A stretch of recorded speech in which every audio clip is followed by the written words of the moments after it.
Good evening, everyone. This is John Asher here in Leesburg, Virginia, welcoming everyone back to our second fireside chat with Lyndon LaRouche here, who'll be on with us shortly here in Virginia. And this is occurring at an extraordinary moment in human history.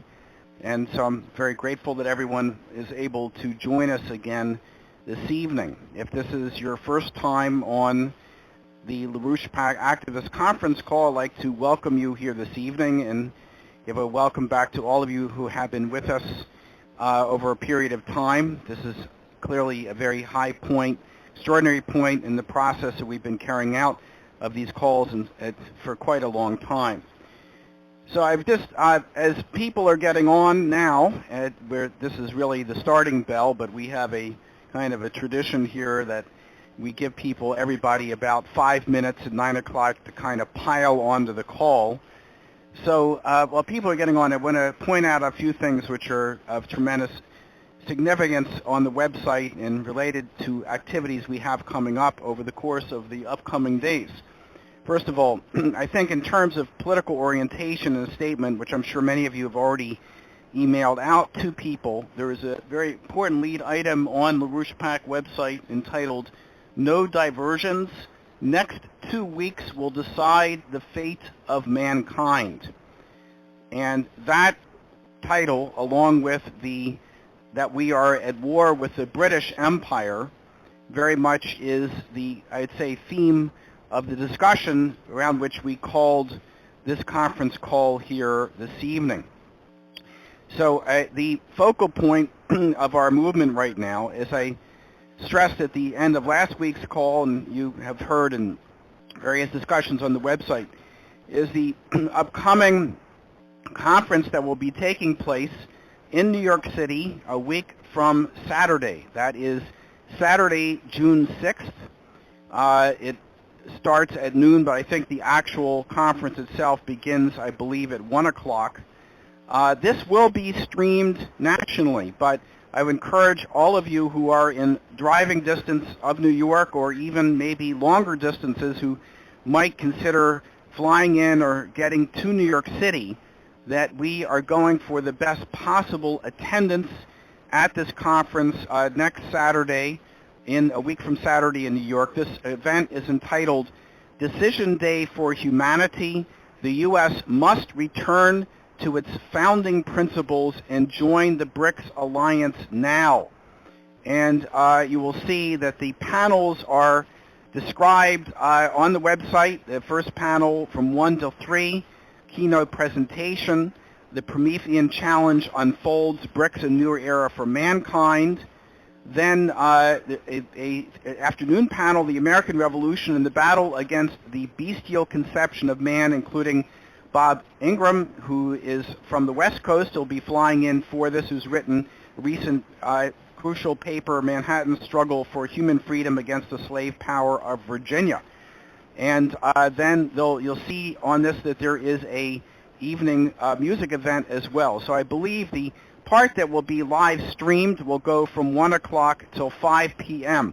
Again, this is a week from Saturday. This is sponsored by the Schiller Institute, and there will be people there, supporters of the LaRouche political movement and the Manhattan Project, and I'm sure we'll hear about that more this evening. So again, I'd like to thank everybody for getting on here this evening. We have an extraordinary conference call. This is our second discussion in a row with Lyndon LaRouche, who will be on with us momentarily. And I'd like to welcome everyone back to this call who was on last week. And at 9:05 is when we begin the call, and we'll get underway. So I think the two things I pointed out, we have this critical statement from yesterday. We're in a fateful 2-week countdown, turning point in human history, and we're building for our intervention into this around the Manhattan Project, a critical event coming up June the 6th, and that will be followed by an international event in Paris, France the next week. And obviously this is preceding events coming up within the next month, which include the famous BRICS conference occurring in Ufa, Russia, which is in the first week or so of July. So I'm now going to mute here. Unmuted. So I think, Mr. LaRouche, are you there at the moment? Do you hear me?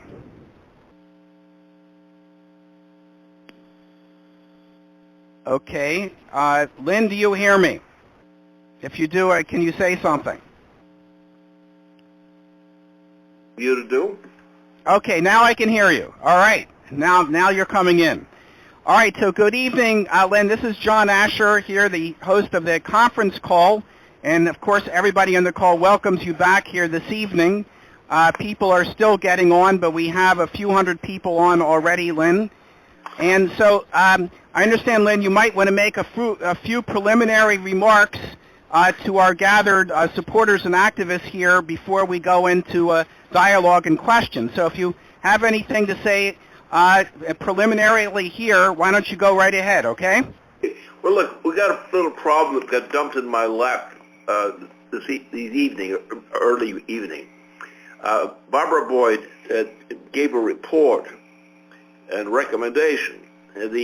What has happened is that there was a operation by adversary forces, and we were trying to, or some of us were trying to find out who the adversary forces were and why they were doing it and how they were doing it.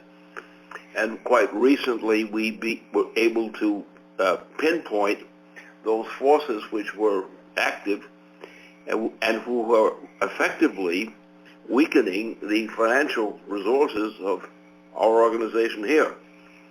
So Barbara Boyd, who of course is the relevant person in this area for this managing of finances and so forth, has suggested that what we have to do is, in order to deal with this problem, we have to try to raise some funds within the organization and from it, in order to try to beat off some of the really deadly threats, financial threats, which are hitting in this area. So I told them, they asked me to say something about it, and I said I will say something about it. I'll make a comment on this thing too, but it's very significant.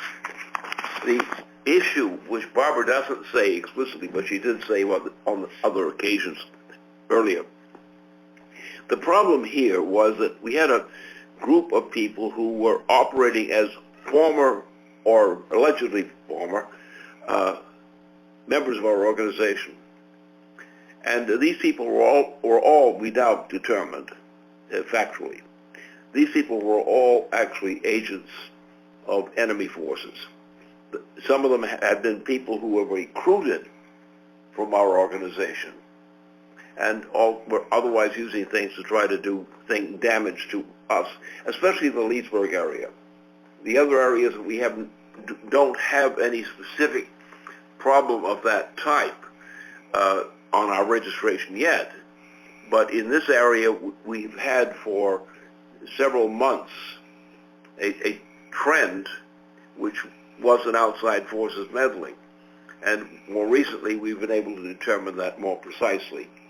So that's the point. It's what the point that people have been presented to our organization is some of the people affected by this thing are saying we need to raise some direct money quickly for the general organization and from it in order to stave off a presently emergency crisis.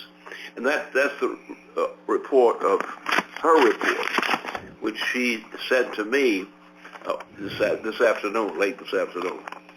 And I think the thing that she's saying is quite appropriate in a sense.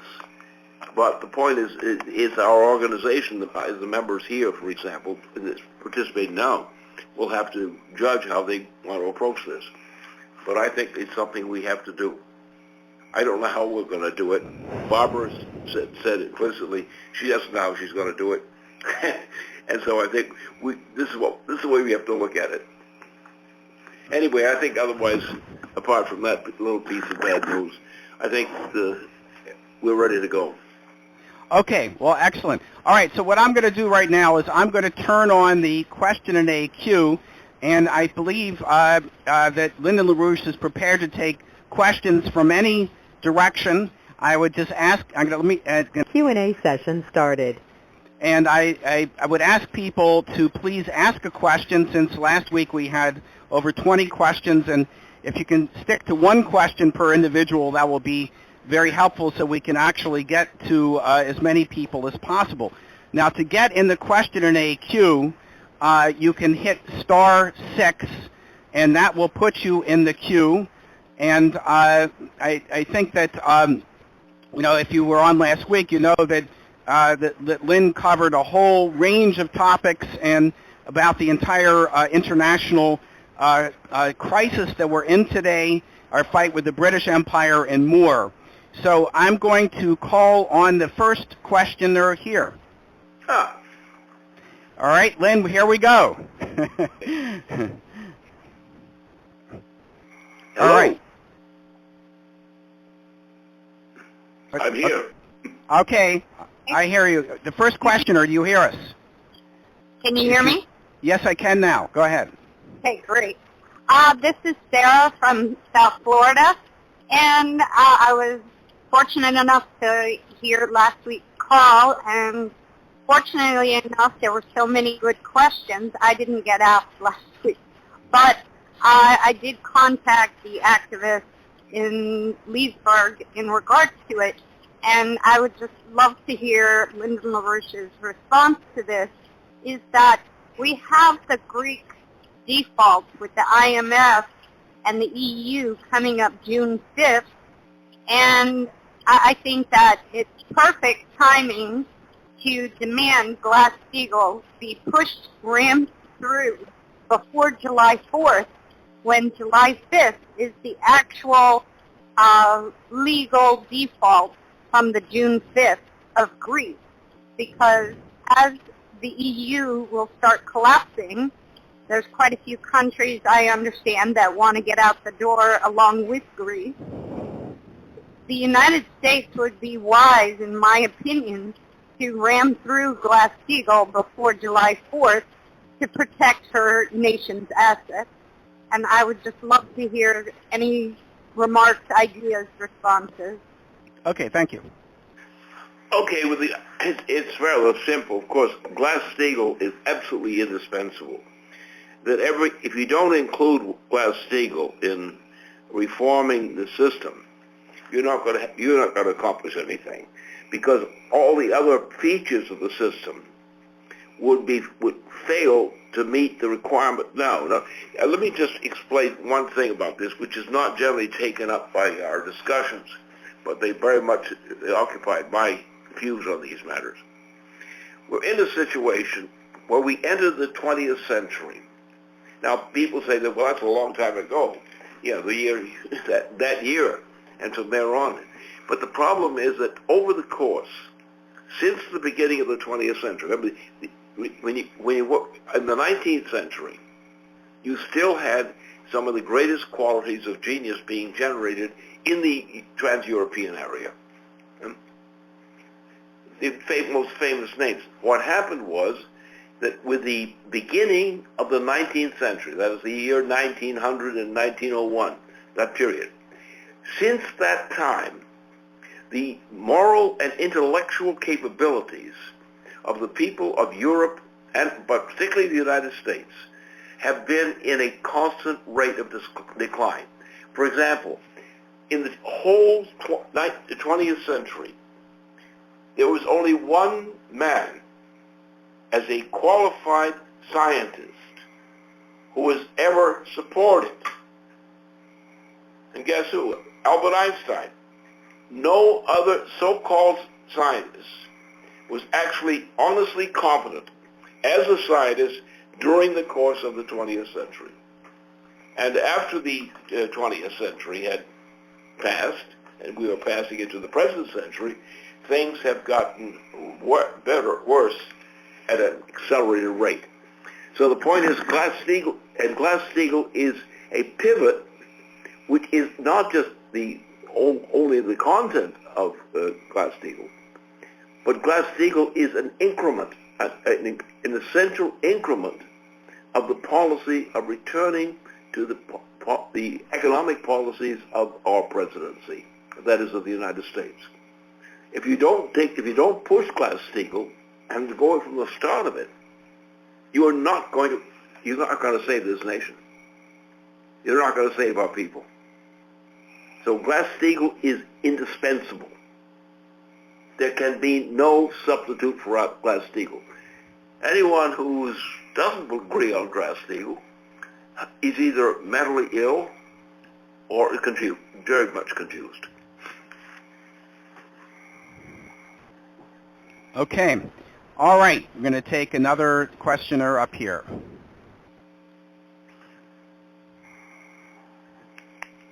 Okay. Yep. Hello. Can you hear us? Yep. I hear you. I hear something. No. The questioner is not. I don't know if she's quite yet speaking. But if you're speaking, speak louder, please. I don't know if it's me or not. No, I can hear you now. Go ahead. All right. It's Leontine O'Gorman from Albany, and we were lobbying for Glass-Steagall at the Capitol last Wednesday, so we certainly, we're very much committed. I think the other thing that really, I am also concerned about how to generate jobs and manufacturing.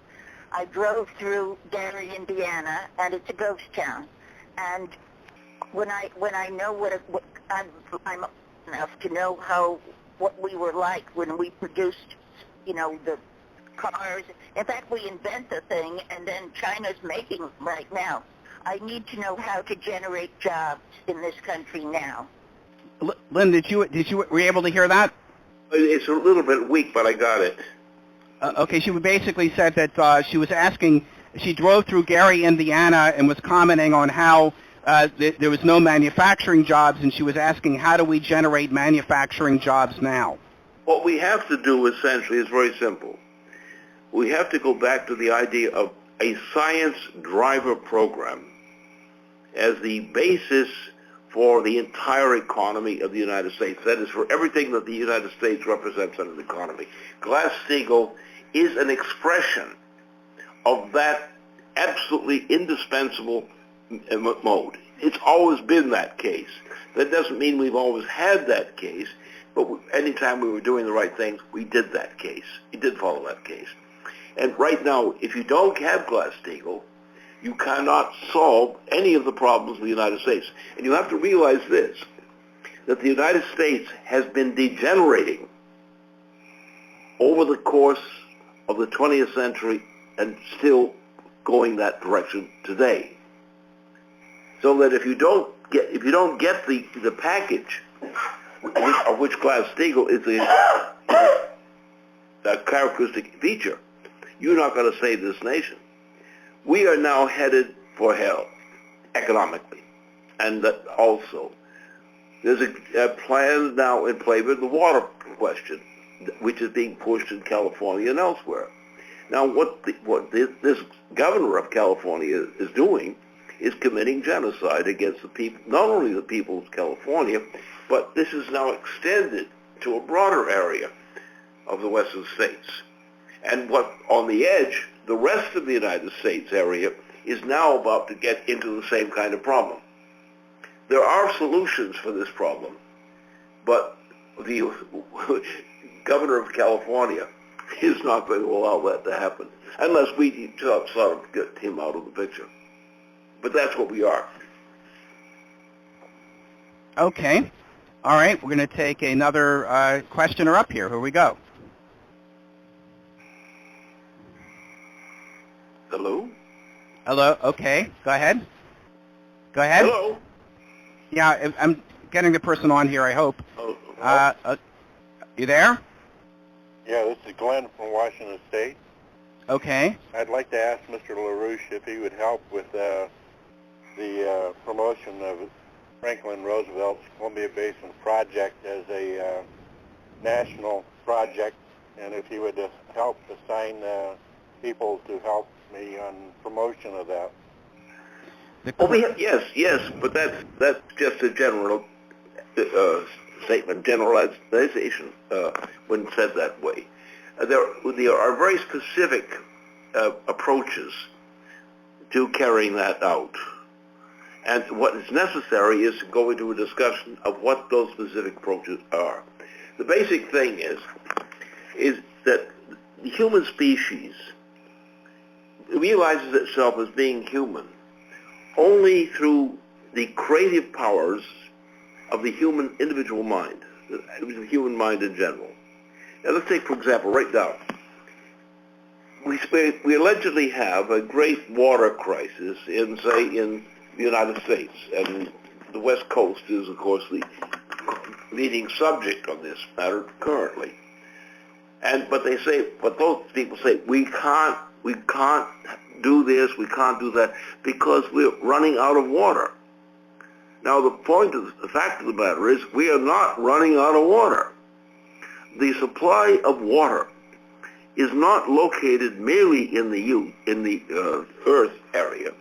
As a matter of fact, the Earth area is a relatively small part of the total water supply which the United States, for example, and other nations and so forth have available to them. The basic system for the water system of the United States is that it is merely a part of a much more powerful system called the galactic system. The point of fact, the existence of humanity depends upon factors of the galactic system, of which water supply is the most obvious. And the struggle now is to get people to understand how to get the juice, shall we say, out of the galactic area, which is there waiting for us. How do we tap into that and bring it into play to solve our problems? And the future of mankind depends entirely on the promotion of that revolution. It is a perfectly feasible revolution. It has a precise scientific set of characteristics.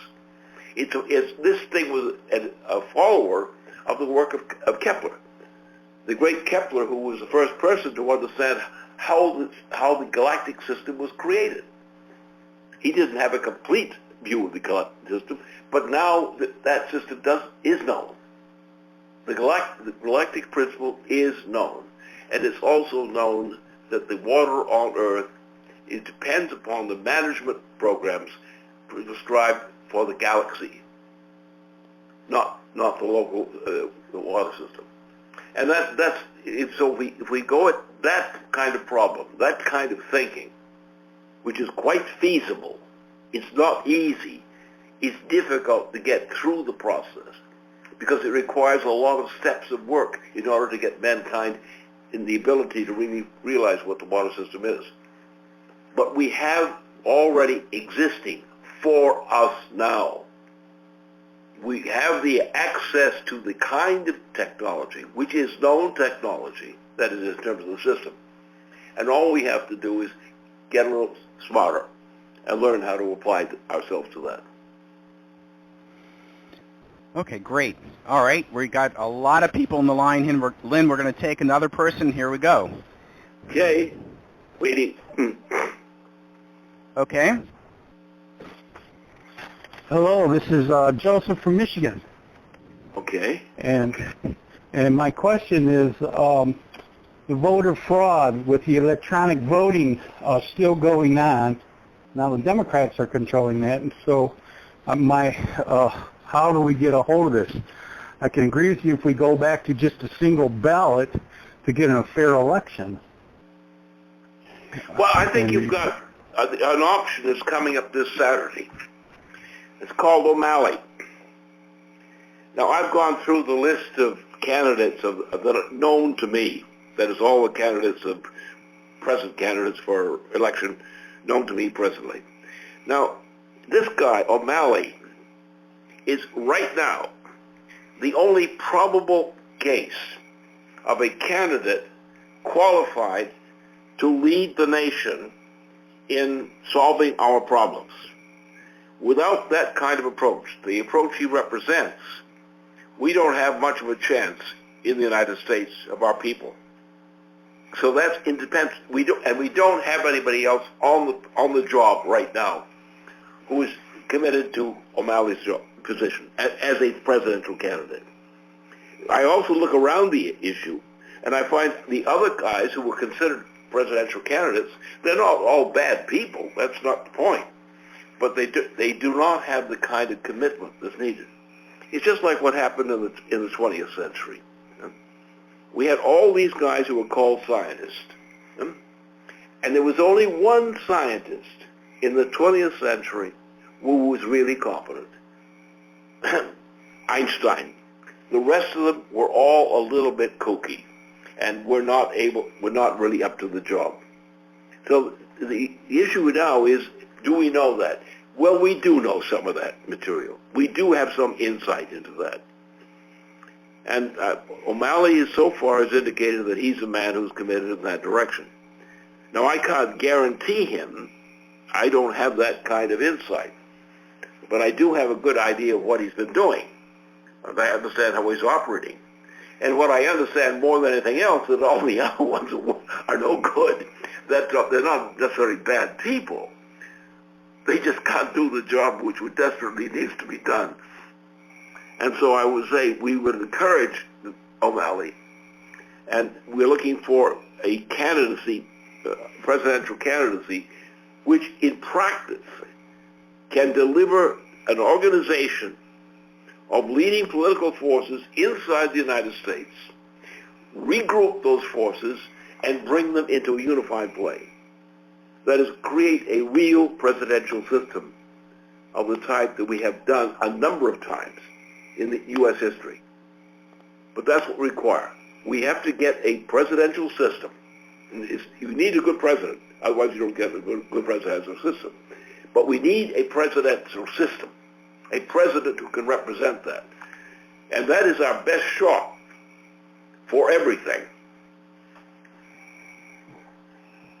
Okay, here's another person up here. See if I can get my button to work here. Okay.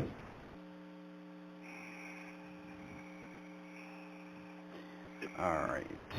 Didn't quite work here. All right, we'll take another person up here. All right, here we go. Yes. Okay. Hi, Lynn. This is Alvin from the Bronx. Lynn, I wanted to. Earlier today, I received an email from the organization of the 28pages.org. According to them, they're announcing that Rand Paul and Wyden, the Democrat, two senators, will be introducing a resolution to the Senate next week, joined by Graham and the other members of the House that have put that resolution forward, and that this would be happening on June 2nd. Now, I don't want to get too excited about this. We know that these things can get stuck, but I was wondering, because this is from the Saudis to the British to the outtake of Obama, this would seemingly happen very quickly. So I was wondering if you could tell us what your thoughts are and what we should be doing in New York to get people like Schumer, who should know better, to support this resolution. I think, Schumer needs a little bit more encouragement because he has not had much encouragement recently under the presidents. So that has to be taken into account. But on the Rand Paul thing, Rand Paul has a very specific feature in his program which is prominent at this time.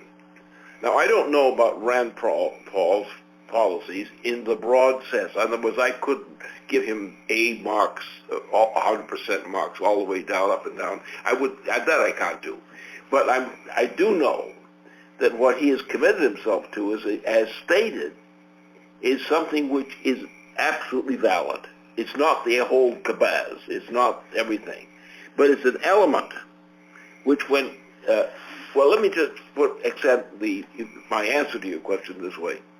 Look, the creation of a presidential system, which is in accord with the best practice of our system of presidency, requires a broad team of people gathered around a figure we call the president. But there are many people who have to contribute to make up the combined effect which represents the kind of president we need. We need a chief executive, yes, and the chief executive has to be a good choice. But the efficiency with which the good choice can be realized depends upon bringing a team together around that presidential candidate. That is what we must do. And therefore, Rand Paul is one of the figures you're going to look at right now and say, Rand Paul, are you really real? And because I think a lot of people in the United States are looking at candidates and looking about them and say, is this guy really real? And I think Rand Paul, at least on this score, and his behavior on this score, is rather real. He's doing good things in what he's doing. What he's not doing, I'm not sure about. But what he's doing in the case right now is good. What we need, however, we need to create a presidential system. And a presidential system is not a president. Very rarely can a president be successful, even if they're the best quality. You need a best president, the best option. But you also need a combination of people whose combined talents, brought together in the proper way, gives you a real presidency. Something like Franklin Roosevelt did. Okay, great. Okay, terrific. Okay, so we got a lot of people up. We'll take another questioner up here. I'm Ken from Donnell, and I just want to say I thank you for your service and your truth telling throughout the years. And also, I just wanted to get your take on the situation concerning Ukraine and Donetsk and Putin and the constant ceasefire and the breaking of the ceasefire and the United States role in backing the Ukraine government, and also the situation in the South China Sea with the surveillance plane, and China continue to warn the U.S. and this constant escalation, which can lead into a thermonuclear situation. I just wanted to get your take on that. Absolutely, you've got my attention. No, but the point is, like the China Sea situation, we must get rid of Obama. We must impeach this guy, throw him out now. I mean, this is not an eye of replacing him or waiting for the next president. You've got to remove Obama right now. And we've got to find the members of Congress and so forth who have the guts to do that. What you're looking at, if Obama were to succeed in the direction he's going, you're going to be in very soon a thermonuclear war from which we don't know who could survive, if anyone. So therefore, Obama must be slugged out of his position. Because as long as he's there, and with his evil intentions, and I can say frankly, his evil intentions, you haven't got a chance. So this guy has to be ushered from office. And we have to have at least an emergency replacement, which may not be perfect, which may have a lot of faults, but we've got to get rid of this threat of a global thermonuclear war. Because if such a war breaks out, and if a war of that type breaks out, we will have a thermonuclear war. And the chances of survival of the human species on this planet is very limited. I'm not talking about something in the long term. I'm talking something about in the very short term. We are already on the edge. With Obama as president, we are already on the edge of the extinction of the United States, the people of the United States, and other people in other parts of the world as well. Okay. All right. I'm going to take another questioner up here. Do you hear me? If you can speak a little faint, but try to speak as loud as you can, okay? This is Kay from New York. I have been reading that Russia wants to destroy our grid. I have been reading that ISIS wants to destroy our grid. I don't think Russia would benefit by it, but ISIS likes to destroy, and that's all they want to do.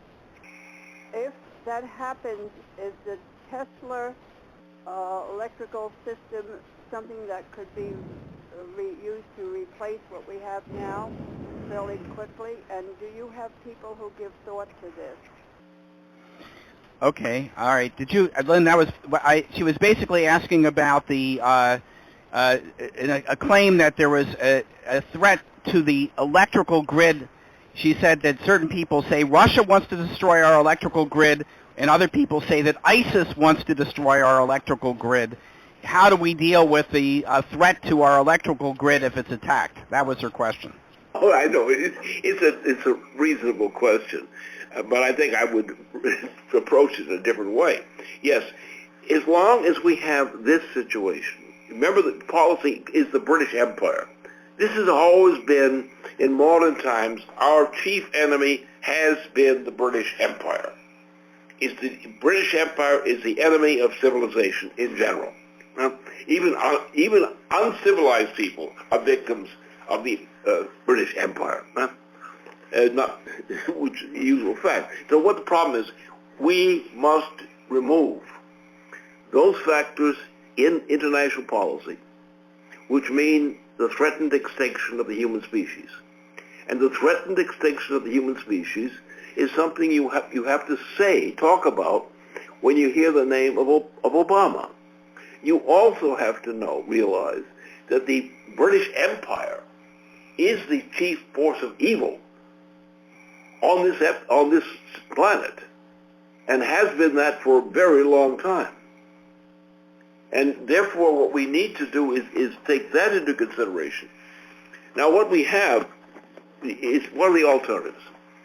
Well, we have a thing called the BRICS, parts of the planet, Earth. China is one of those cases. China is a leading force, a positive force as a leading force on the planet right now. It has a greatness which is absolutely amazing. India is now, despite the great starvation from the heat wave and so on, is a great nation. It's organized as a great nation. There are other parts of the planet, some parts of South America, some other parts of the planet which are very good places. Russia right now is a good place. It's not perfected, but you have to look at its history and see what it's trying to crawl back out of, and then you understand it. Now, what we need to do, we're going into a new idea of mankind.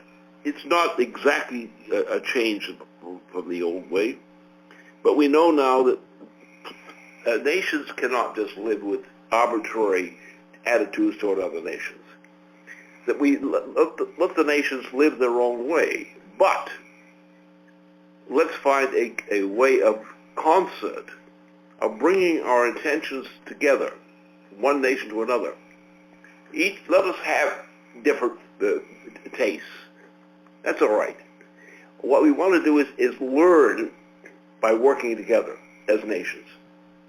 We start from what we think is best for our nation, and we hope the other nation will do the same thing.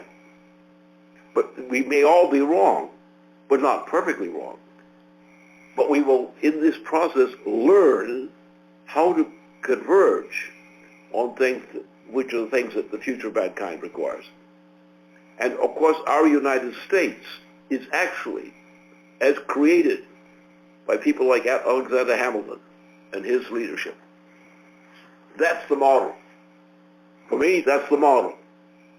It's the best model. The problem is we had a bunch of bum presidents, and they were brought in largely by influence of the British Empire. Manhattan, for example. Manhattan is actually one of the greatest things in the United States, despite all the bad things that go on in Manhattan. And I can tell you, I know those bad things that are done in Manhattan. But we have within Manhattan, we have a intention in part of the population which radiates into the best features of the New York state, existent form. And we know other parts of the nation, of our nation, which similarly would like to go in that same direction. So the way we have to approach it is that we have to say, well, we've got to decide what the bad things are. And we've got to recognize what the shortcomings are, apart from the bad things. And we have to bring a set of relations among nations where the nations will live at peace with one another while looking at their common mistakes and trying to correct them. That's the history of mankind. It's called progress. And the principle has to be the principle of progress.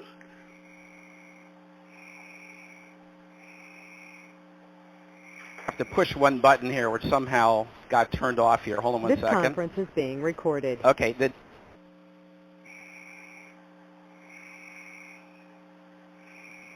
Hello? Next question. Okay, I can hear you. Go ahead.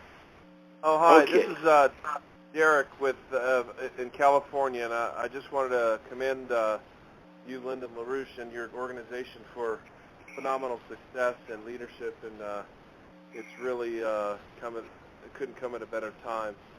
I have sort of a bifurcated question. It's really one question, but it's sort of bifurcated, so I hope you'll be able to answer it. Okay, so I saw the Queen of England speak in front of her House of Lords and Parliament, and she said that her government is going to write a Bill of Rights for the United Kingdom. Since the English, as far as I can tell, wrote the Magna Carta, and the Bill of Rights is based on the Magna Carta, didn't they already have the mind or the will to write a Bill of Rights? Why the change? And then the bifurcated part is, and I'm also wondering why she is looking forward to her visit to Germany next month. So you want Lyndon LaRouche to comment on the Queen of England? Yes, please. I get that. Okay. Well, the point is, in the legacy, the British monarchy has not been a good thing. The complications are that some of the Scottish are not so bad, some of the Irish are not so bad, but the problem is that the British system is as Shakespeare's account of the history of Britain, about the history of England.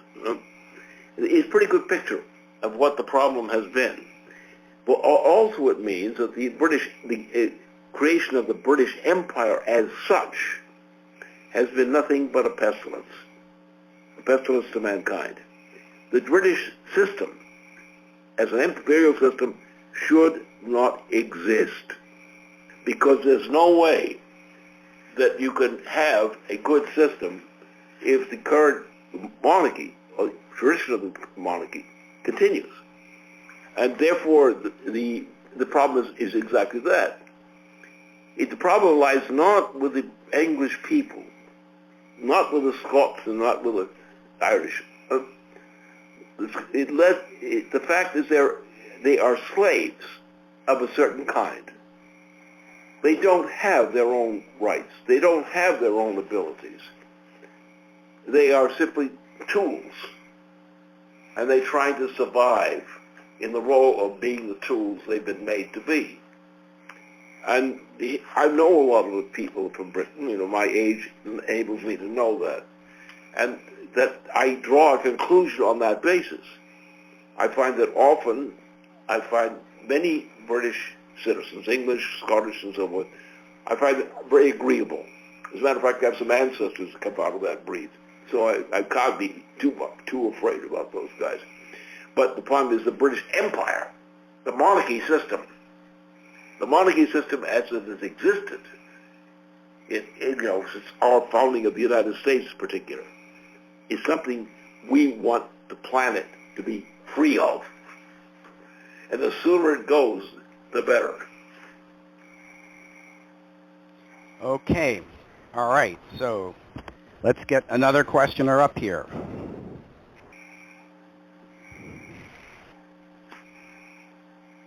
Okay. Hello? Hello. I'm here. I know. I'm waiting for the other person. If you're speaking, you're not. You're still muted. There's someone I've. Are you there?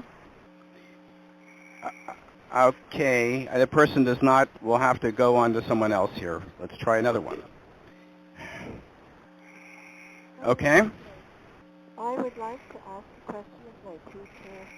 Okay, you're going to have to speak way louder because I cannot hear you one iota.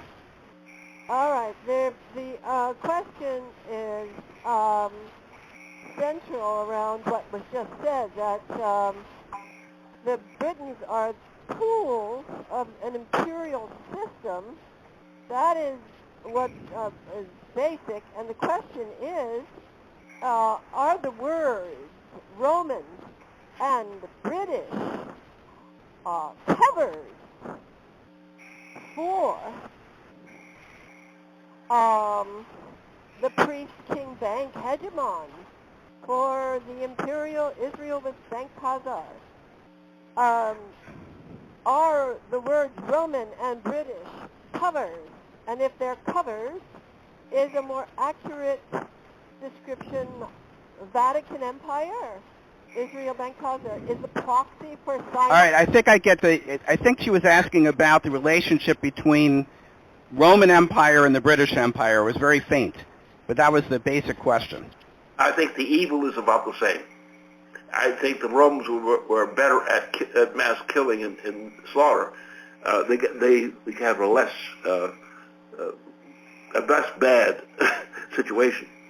But the British system has been the most cruel, the most evil system on the planet for all people. I mean, you could take cannibals. You might be able to make excuses for cannibals, but you could never make excuses for the British Empire.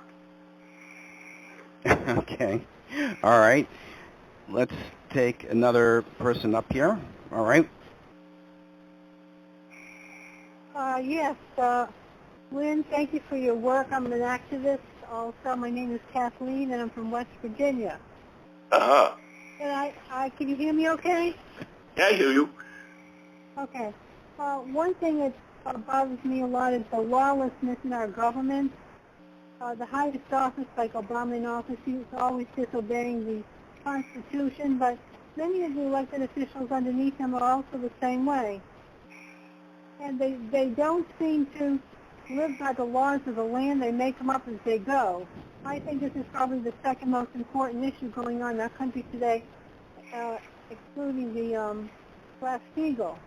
I recently heard from a senator's office that Obama is about to be impeached, but it's going to happen very quickly. Can you comment on the lawlessness and on the hearsay that I heard about Obama being impeached very quickly? Yeah, well, Obama is a disaster. He's a disaster for the United States.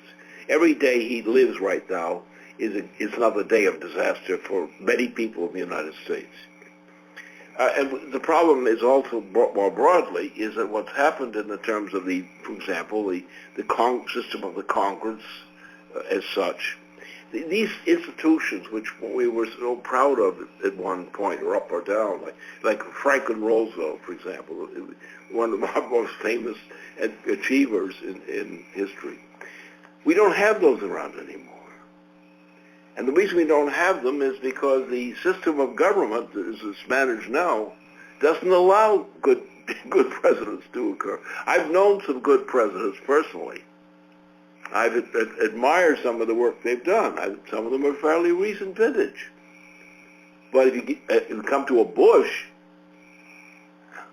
I would think a burning bush is a bad smell, is essentially. And we've had many presidents who were bad. I mean, really evil. Most of them were British agents. For example, the Bush family. Prescott Bush was a advocate of Hitler's policy.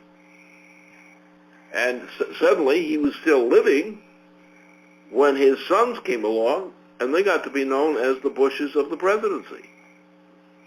And we got a result from the Bushes of the followers of Prescott Bush, which has been pretty much a benchmark of the evil that has occurred to the United States since that time, especially, that period.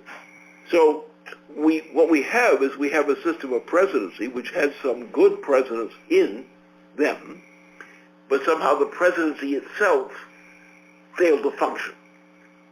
I think certain presidents I know of, they were good persons and good presidents, but somebody else was in the woodwork and destroying and corrupting all the good things.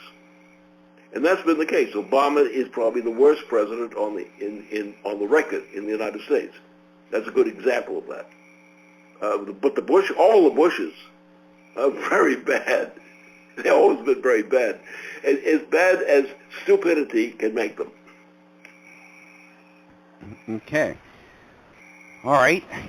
Here goes another one. Another question? Hello. Good evening. Hello. Yes, go ahead. Hi.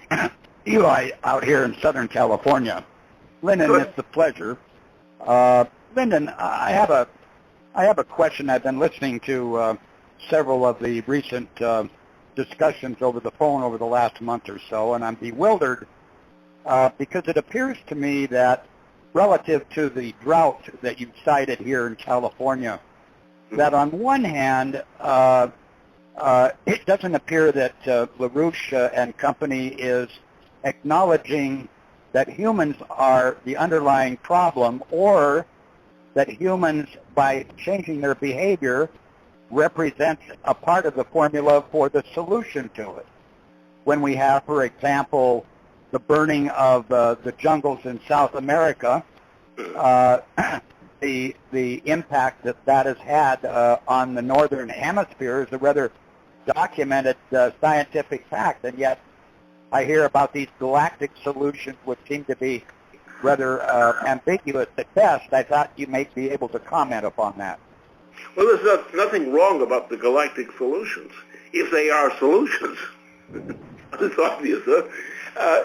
No, the problem has been that mankind in a primitive condition it tends to be a destructive force for mankind. That progress as such, real progress, the evolution of man's skills, the scientific progress, these things are essential. And these are the things that make mankind different than beasts. So therefore, there are certain things that are essential. Progress, scientific progress, and so on, is absolutely essential. Without, for example, without a galactic system, you are not going to have a successful population of California. Because with the present trend, which is going into a long trend, and if we sit there and just watch with California and don't change it in the needed way by applying galactic principles to the galaxy, California is dead.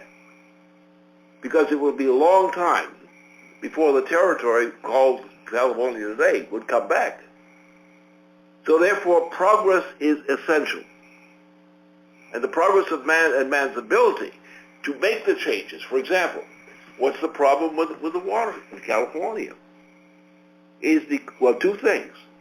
First of all, what was good beforehand, when the previous governor of California was there, but after the eighth man got in there and some other people, California shot itself to death by bad presidents, by bad governors. And that's been the recent case. But on the broader sense, the problem is we do need to go to scientific progress, scientific principles. The problem is that under the 20th century, the economy of the United States has been degenerating at a rapid rate. Look at the condition of your people in the United States here. What's their condition comparative to what the condition had been earlier? The United States, the people of the United States are in the worst condition they could possibly be up to this time. Oh yeah, they had better times before, but they don't have any progress anymore. And our own people are insane. Our children coming in the 20th century, school children and products of school education are becoming more and more worthless in terms of their powers to accomplish things. They don't know what to do. Look at the condition of our labor force today. What condition are they living in? What kinds of life are they living? How much better the life was 20 years ago, 30 years ago, 40 years ago, 50 years ago. Everything is much, much worse than then. Why? Because we didn't continue progress. But the problem is you've got to use real progress, not imitation progress. Okay, get another question up here. All right. Good evening. This is Dennis in Berkeley Springs, West Virginia. Yeah. I have a simple question. I'd like to elaborate just a little bit on it. How do we actually get this guy out of office? What are the steps we have to take? Last year, my wife and I, in fact, it was Kathleen who spoke to you a few minutes ago, we had 2 different copies of articles of impeachment that we tried to present to members of Congress, and nobody had the gonads to even talk about this subject. The only encouragement we've had recently was we talked to one of the staff members of Senator Joe Manchin, our state senator, and he said the impeachment is going to happen. It's going to happen, and it's going to happen quickly. Does he know something that we haven't heard about yet? I'm finished. I think the intention is for that to happen. I think what you're having is the O'Malley nomination, which is coming up on Saturday, could be a turning point. That is, it could be a turning point, not because it is a question of whether he be reluctant or so forth to do what he's promising, but the point is he might be prevented from doing it. But as I've watched this thing carefully, O'Malley's, on the scale of things, is the most prominent figure who might save this nation as president. Now, that would mean he would have to have not just himself, he would have to have a team, because a single person as president is not a very effective person, because the other guys may be going the other direction. But the point is that we have the possibility of winning this thing. And what it takes what's sometimes called guts. But guts is a crude word, and it may not really tell you the real story. The real story is, are you enabling and encouraging our citizens to do the kinds of things that will produce the kind of results we want? I think we can do it. I know we can do it because I've seen it being done before. And our problem has not been that we were a failure. The problem is that we let people get into power, like the Bushes, the Bush family. We let those kind of bums in the 20th century, we let them run the place for a while. And I can tell you some things about the Bushes that will terrify you, but that's all true. So therefore, the problem is we have to have 2 things: the guts and the teamwork to create a leadership, a political leadership, a practical leadership inside the United States. And we have to pull people together and get them to decide they're going to stick together for that mission. And I think the time has come when we might get lucky, because if you look at what's happening in South America, if you look what's happening in China, if you look what's happening in India, looking at other places like that, progress is in progress. It's here. And it's here in a good part of the planet. The majority of the planet wants progress. And we can pull the team together of those who already want progress. We have the means, potentially, to create a better way of living very soon. And it's going to take a lot of work to make that thing happen. That's all. That's our best shot. I'm confident that what man is capable of doing in terms of science, in terms of understanding of mankind himself, in terms of coming to understand what the solar system is all about. Mankind has those powers. Mankind has developed those powers. We can develop them. But it's difficult to educate people if the teachers aren't there. Or if you have fake teachers there. Then the students are helpless. If the social life in cities, other communities, is degenerating, it's very difficult to maintain a civilization. But what we must do, if we're human, really human, we must be devoted to doing the things that will bring that kind of progress into being. That's what I've been doing most of my life. And I can tell you, from my experience, it works. We just don't have enough people doing it right now. Okay, well, that's a good call on our activists here to help recruit some more people, and so we'll keep the dialogue going. Here's another question. Okay. All right. Good evening. My name is Stan. I'm calling from Queens, New York, and I'm a Russian American from St. Petersburg. And this question relates to Ukraine and the events around it. And Mr. LaRouche, I do respect you in many ways, and I agree with your economic assessment of the U.S. cultural, educational, etc. Conceptually, I think we understand what needs to be done in terms of science and policy. Now, we understand that there are facts that are available to anyone, including video footage of what's going on in Ukraine, the shelling of civilians, the use of Nazis, which is being covered up, and considering there are facts proving U.S. toppling governments and creating chaos and sponsoring radicals globally, which are in fact illegal. As far as I understand, what can be done to stop this mob mentality? Practical, realistic, effective steps, which will definitely achieve results, eliminating the model of perpetual war so that no one can take over and continue the legacy. We're coming to a point right now at which the decision to be made that will secure the future of mankind as opposed to the continued destruction of mankind is now on the table.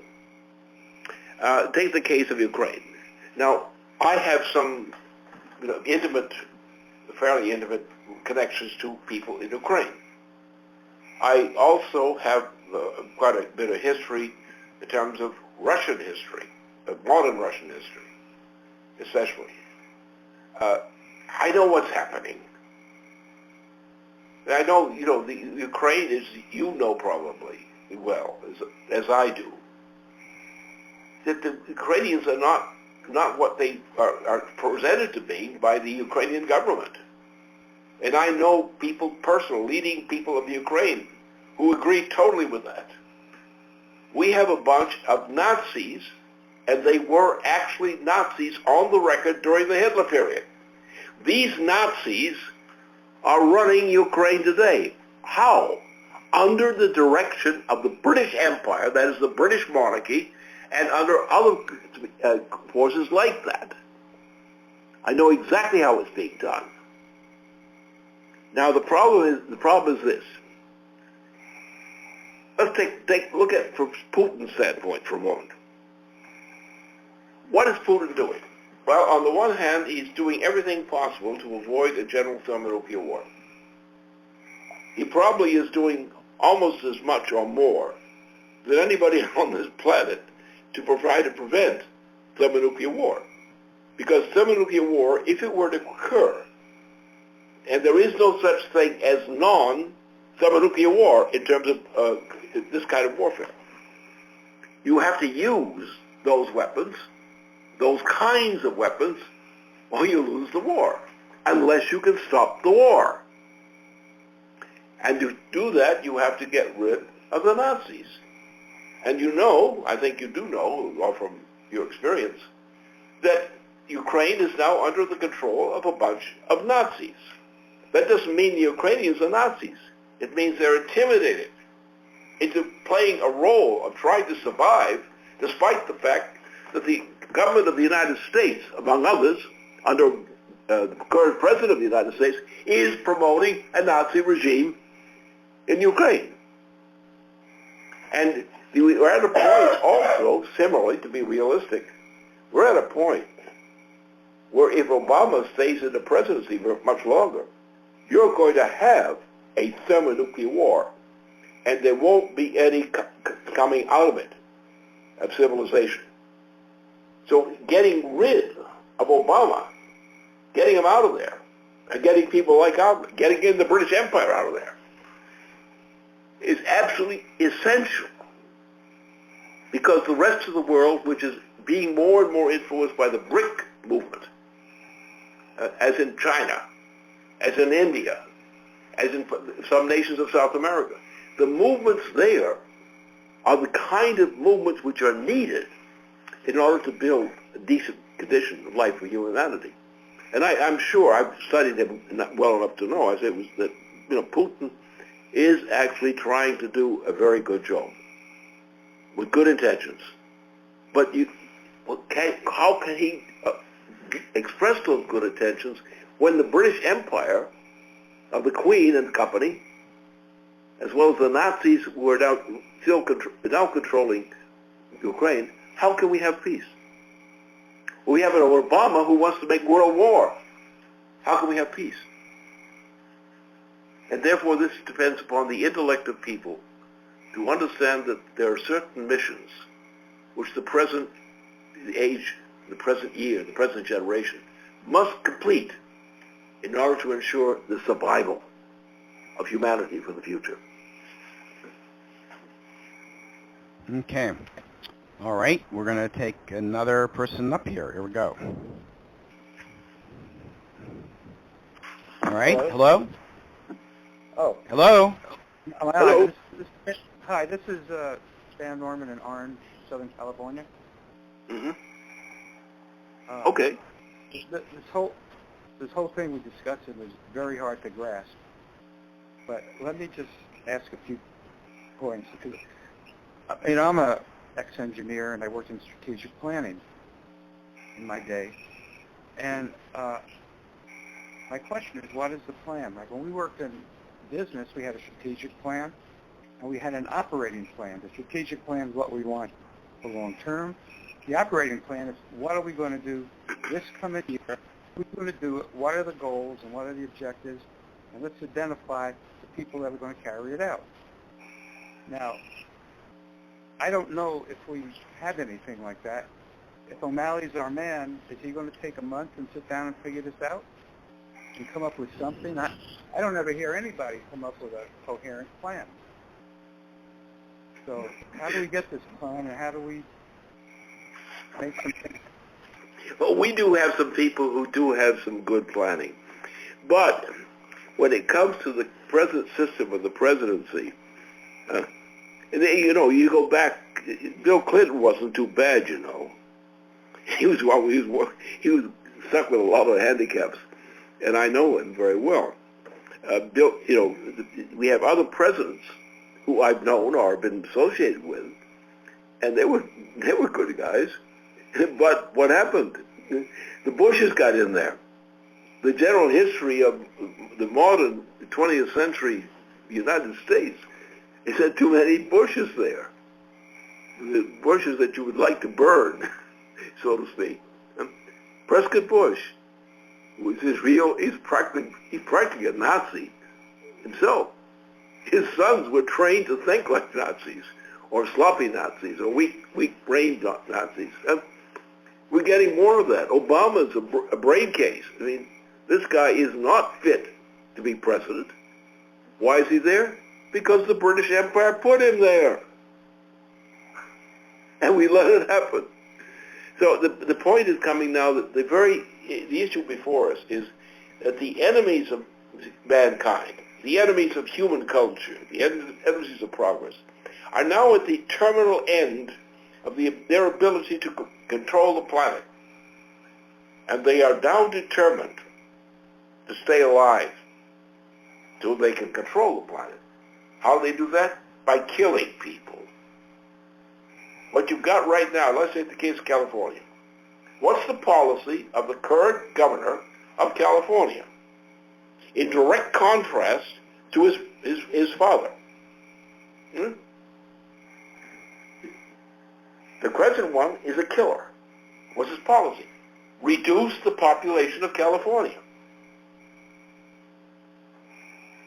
That means mass murder of the population of California. Well, they say there's a water shortage.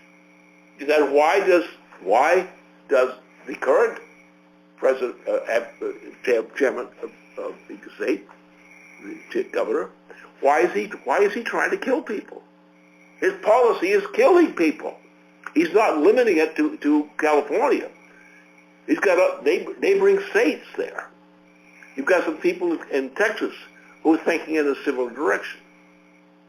We also have a policy of a president called the United States President who works in the same direction, Obama.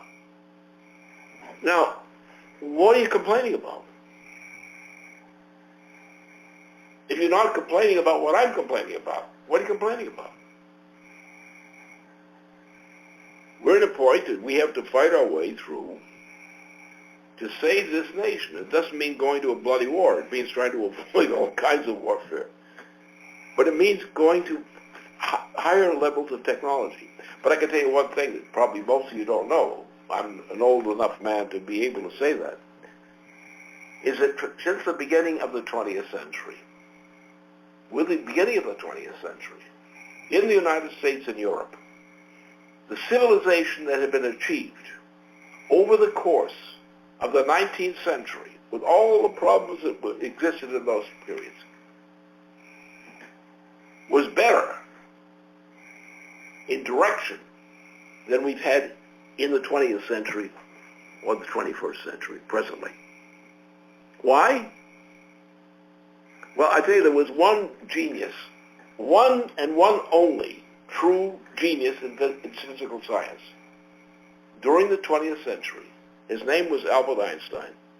And everybody else who pretended to be a great scientist was a failure. And if you look at the history of the United States over the period of the 20th century, what we've been doing is we have been degenerating. Oh, we've made some accomplishments. We've done some things. We've built some nice machines. But something in the process was going on, a direction of development. While we were doing the good things, and some of us were doing good things, but the other guys were destroying everything for which we were working. So the time has come when what you have to realize that mankind does deserve a good future. But sometimes, if you want to have a good future, you have to fight for it. Okay. All right. Okay, we'll take another question up here. Here we go. All right. Hi, this is Steve Mack from New York. Can you hear me? Yes, go ahead, Steve. Great. Yeah, my question for Lynn is, should we get an acceptable candidate for presidency, how do we ensure that that candidate won't be a target of the British Empire for assassination like so many of the other past presidents? I'm not too much afraid of the old stuff. I think the old stuff that we've been talked about in the past, that's sort of worn out anyway. You have to realize that we've come to a point, and this point in the 21st century, where all the things that were done is in a recollection of the 20th century into the beginning of the 21st, has all been a failure. So what the problem has been, therefore, is that mankind has, in general, people in general, have lost all confidence in the future. That's why you see the kind of drug addiction that you're seeing, the kind of obscene behavior which is common among our young people. Degeneration. Why? Why are the young people becoming degenerate? They don't have to be, do they? Well, maybe something compels them to do that. The point is they're trying to fit into evil. The smoking habits, the drug habits, that kind of stuff. It's destroying the people. Destroying the people that are doing it to themselves. They're destroying the idea of the future with children, real children. Huh? They become almost cannibals. And the problem is we who are supposed to be the leaders of society have in the large degree failed because we went along with the Bushes instead of the great presidents like the Kennedys or Franklin Roosevelt before that. I think what did they do? Well, Roosevelt died of old age and work. The Kennedys were murdered. Nobody's going to wait around for them to be successful. And you look at the presidencies. Look at the number of presidencies who were actually really bums, degenerates. The Bushes were all degenerates. All the Bush presidency would have been degenerates. Obama's a degenerate. Huh? He represents the principle of degeneracy. He's a British stooge. And therefore, we've got to look at take the score properly. The problem is we allowed, in the 20th century, with the turn from the 20th century before that into the 20th century, the United States and other nations went into a general direction of moral, economic decline, cultural decline. In the entry beyond that, into the new century we're now in now, the rate of degeneration has greatly accelerated. So you want to say, what's the problem? The problem is the people who are running the society. How do we cure that? Replace the people who shouldn't be running society, like Obama. And I think, in practical, I think that the case of O'Malley does typify a prototype of a presidential candidate who could possibly turn out to be the president who turned things around back to the way they're supposed to go.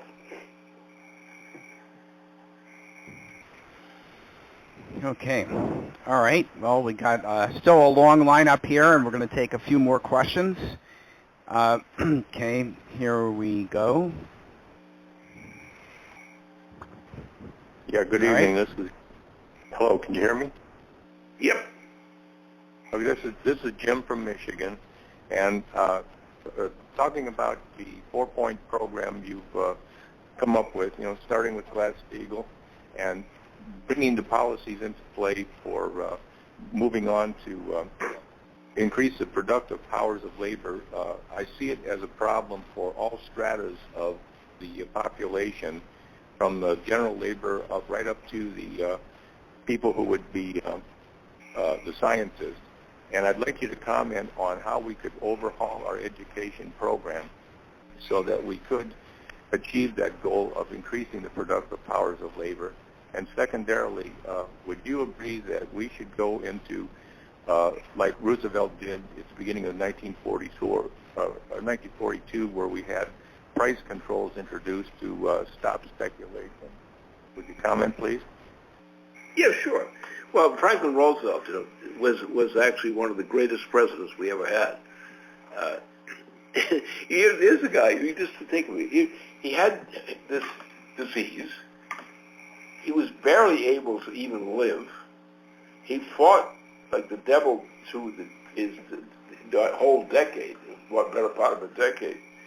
And he became the greatest president who we've had in all modern times. And he died of exhaustion. And partly died out of exhaustion because of what he was working against. We used to have an association with some people who were working with Franklin Roosevelt. I wasn't of any significance at that time, but I had a contact with people who were in that position of leaders in in fighting the war, for example, and so forth. And what happened is that by the process of assassinating presidents and doing all kinds of evil things, which were done by the financial interests, should we so call them, we destroyed what we had actually made through the aid of Franklin Roosevelt. And you had the Kennedy brothers. They were both very positive elements. You had other people who were more or less positive elements. You had some people in the 1980s. Some of them had some positive elements, but they tended to get shot, by assassination attempts and things like that. And then what I saw later on in the process, I saw Bill Clinton come into power. I saw him in a crippled role. I don't think he was a crippled person, but he was in a crippled role as the president at that time. And the British got rid of him. The British destroyed him. They set the whole thing up. I was involved personally in dealing with that. I was associated with him in that way. And we were actually, despite the fact we never get met directly, we were always in touch indirectly. And I can tell you, this guy would have saved the nation if he hadn't been trapped. He was trapped. He was trapped by whom? By the British Queen. It was Queen Elizabeth II who did the job to sink Bill, to discredit him. And what do we get by letting him be discredited? You got Bushes, more Bushes. And what have you gotten since then? If you like it, you're insane. Okay. All right. Okay, let's take another question up here.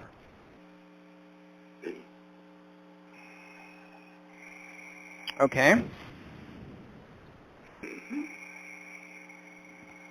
All right, sir, if you're speaking, I cannot hear you. You're going to have to see if you're unmuted. Try talking. You're talking to me? Yes, go ahead. That's you. Okay, this is Ken in California, Northern California.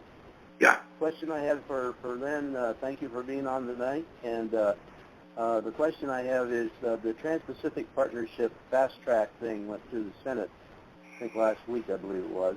And what can we do to get the House to turn the corner and get the Trans-Pacific Partnership stopped and get BRICS substituted? Well, I think if this Obama attempt, which is going on, I guess, a couple of days from now, right? If that attempt, which is, I find it to be a very credible proposition. In other words, I can't guarantee you what he's going to do, what all is going to come. But I say, of all the presidential types, or proto-presidential types that I know right now, he would fit the match. How he would go from there, I don't know. But there's also another consideration, that there is no such thing as a president who by himself makes a good presidency. Any good presidency of the United States involves a joint grouping. People who share a common mission. Now, how does it work? Well, you get a president in there. He's accepted. Now, once he's accepted, you aren't quite sure yet.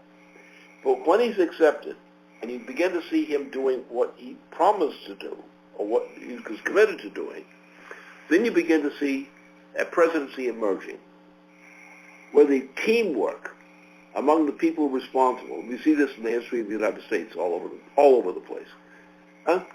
Then you find you've got a president. Why is the president so important?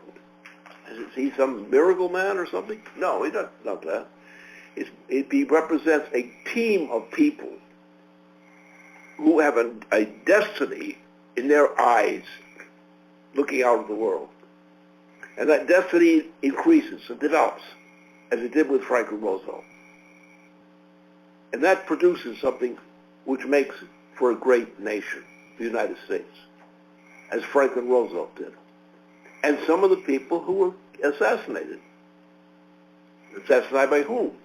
Well, key figures of the United States did that. They assassinate presidents, you know. How do you get rid of a president you don't like? You get somebody to assassinate him. And we know who the assassin types are. We know the record. And so therefore, the question is, we have to understand that it's our responsibility as individual human beings, if we can grow up to understand what this whole business is all about, as I do, then you can bring people together to cooperate, to create a true presidential team. And this is not by magic. This is a process, a social process. And if it works, if the team works, you're probably going to get a good presidency. It may not be the perfect one, but it's a good one. And the best thing you can do is get a good one. You can't get anything better. Okay. All right. We got another question up here. Hello. Hello. Hello. Yeah, hi. My name is Chris Ginocchio. I'm calling from Somerville, Massachusetts. Frankly, I don't have a question. I just want to make a statement. I just want to express that it's a great honor to have you on this call, Lyndon LaRouche. God bless you. I'm a very strong supporter of you. I've been, out there organizing for Glass-Steagall, a new paradigm for mankind, and the BRICS. But I just want to say it's a great honor. And I just wanted to say that, I've been following you for a long time. I've been a student of yours. I've been watching the policy committee and the weekly report, the new paradigm. So I just wanted to say that. Well, thank you. Okay. Anytime. Okay. Take care. Yep. Thank you. Thank you, Chris. Okay. We'll take another person up here. Okay. Hi, this is Ed Carl from Wilmington, Delaware. And my question for you, Mr. LaRouche, is, you made this provocative statement about Albert Einstein being the only competent scientist in the 20th century. And I'm not disagreeing with this, but I'm just saying, wouldn't you have also wanted to add a notwithstanding Vernadsky? And I wonder if you'd make a comment on how Vernadsky sizes up in your estimation. Well, no, Vernadsky is, of course, a different person. No, Vernadsky is a genius, a true genius. He was the first one to actually define systematically what the practical distinction is of man from beast. Because just think about it. What's the difference between an animal and a human being? Now, some people, get confused on this thing. But the difference is that the animals don't do any better than they've taught to do. It may be experience that teaches them to them. But they don't create a species, a form of species, which is superior to what the species had been before. And so he understood that principle, and he understood a lot of derivative benefits from that insight that he had. But he was one of the greatest geniuses that we have in modern times, particularly in his generation. And people still today, as I do sometimes, have wondered how this guy happened to become such a genius. And because of all the kinds of things he did, discovery, as opposed to all the other kinds of people who didn't do that sort of thing. So no, there's no question about that. Vernadsky is one of the great geniuses of modern history. And his achievements, insofar as they were achievements, have been remarkable. He's unusual, absolutely unusual.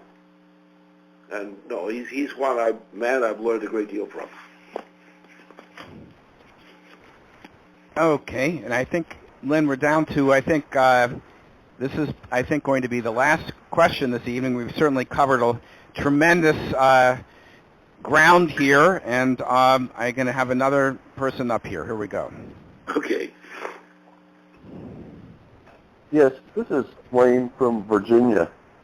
Mr. LaRouche, I read the transcript from your discussion you had on what really is music, and I've had a CD of Schumann's Ninth Symphony conducted by Wilhelm Furtwängler for a long time, and I've listened to it, and I really enjoy it.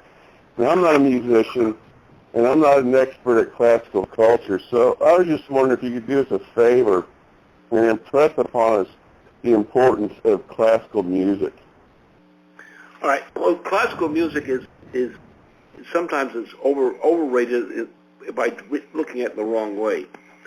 But what happens is you have to look at mankind as such, as a species, because no animal can do what mankind does, and classical music expresses in its true expression, expresses precisely that kind of achievement.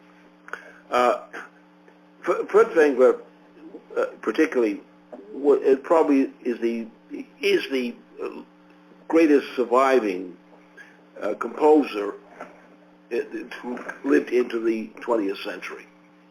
And Furtwängler's understanding is something absolutely new. You know, Brahms was dead. The greatest composers of the earlier period were deceased. And here comes along Furtwängler, who of course has quite a family background to his knowledge and to his accomplishments. And what he did in the few parts of the decades that he lived is itself remarkable. This man was a true genius, and this famous Ninth Symphony of Schubert is as presented by him, is a real jewel. It's absolutely unique. Well, what that means is that not that he was simply the great genius of that period in music, but the fact was that so few were able to approach the level he had achieved. And this reflected a effect of a degeneration in music and in the quality of musicians. Their ability, they weren't bad ones. Many were bad, but they weren't necessarily bad ones. But he had a special capability of doing things that had not been done. He was like a continuation of something like Brahms and Mozart and so forth. So it was a continuation of something great. And he represented, essentially, with a few friends of mine who were great musicians, but he represented a quality of achievement which is relatively unique. And what the great suffering I feel in my experience of music in particular is that we didn't get good musicians. Or we got people at competence, yes, that's the thing, but I'm talking about composers, real composers, the ones who create a mark ahead of anything that had ever been done before. And that's what I like. That's what I really emphasize. So the point is, the history is that mankind, when mankind is developing, whether in music or other departments of human achievement, the name for mankind's purpose in life is achievement, is growth of mankind. Mankind's rise to a higher level than had been achieved before. And mankind rejoices when somebody in mankind comes up and achieves something which others wish they could have done. But on the other hand, they rejoice in the fact that it happened. Okay.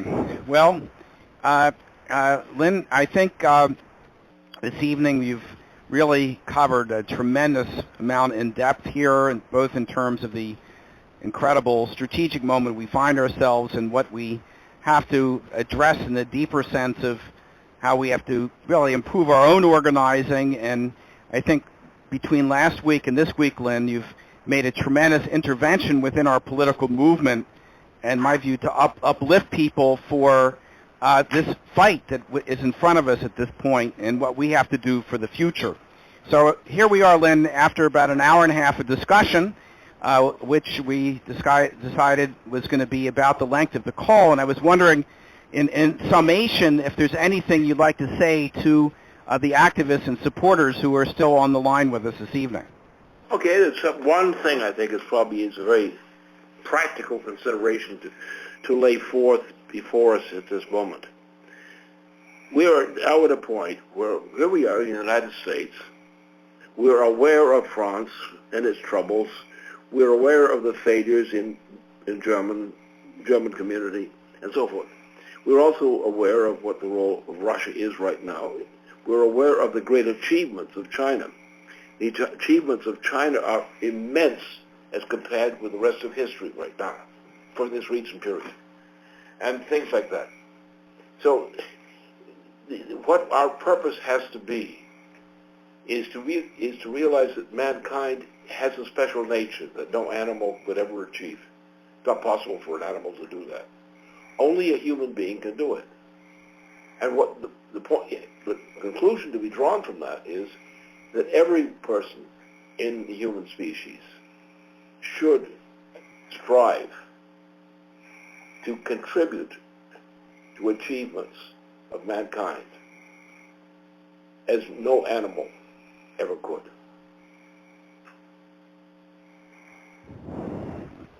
Okay. All right. Well, I think I'll just add in, for the sake of our Manhattan Project, Lynn, that we have coming up a week from Saturday a crucial conference, which all of us are focused on building and making a major international success. And I'm sure that the discussion we've had here this evening is going to encourage everybody throughout the country to participate in recruiting more effectively and building and creating the greatest intervention we can over the course of the coming weeks. And I just go back to what you said at the beginning, Lynn. Since I'm doing this day in and day out, I totally endorse your initial statement where you reported from Barbara Boyd the urgent requirement for the financing of this movement. So I want to remind people of what Lyndon LaRouche said also at the very beginning of this discussion as well. So we do have a recording of this call. We will get this out to people tomorrow. And again, Lynn, as I did last week, I'd like to thank you on behalf of all the supporters and activists on the call for having this discussion with us this evening. It was very, very important, and we'd like to thank you for that. Thank you. Okay. All right, great. Well, that concludes our call for this evening. We will get the recording out to everybody tomorrow, and I'm sure it will be transcribed and put up on the website as was done before, and we'll have a follow-up email tomorrow. If you're not on the list for the email, you can call the national number 800-929-7566 or talk to your regional organizer. Again, thank you very much, and we'll be back with you soon. Take care, everybody. That's it for this evening.